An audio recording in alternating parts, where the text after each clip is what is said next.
Woman 2024 a Venezia, per me che sono un'autodidatta, sono Elisabetta Maresio, è stato un onore.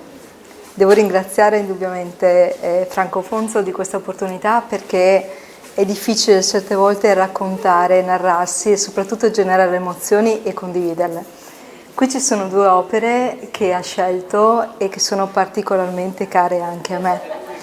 Su una c'è il tema della natura e dell'amore, che ci accomuna un po' a tutti. È un quadro che non ha in realtà un verso, uno lo può mettere in qualsiasi modo, ma quello che vuole rappresentare è l'infinito.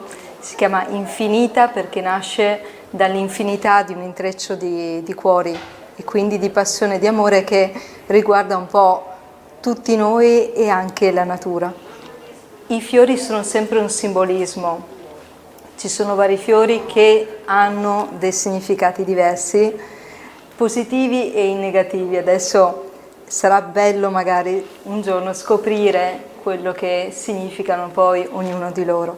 Ma andando velocemente arriviamo a una cosa che accomuna ancora di più tutti noi, che è Frida, è un omaggio alla grandissima Frida Kahlo, che è stata una donna che indubbiamente ha donato molto come artista, come donna, come anima, e ha portato su di sé tante cose. Ha esposto il suo corpo, lo ha esposto con molta forza in altri tempi, ma ancora oggi i corpi sono oggetto di critiche e cattiverie.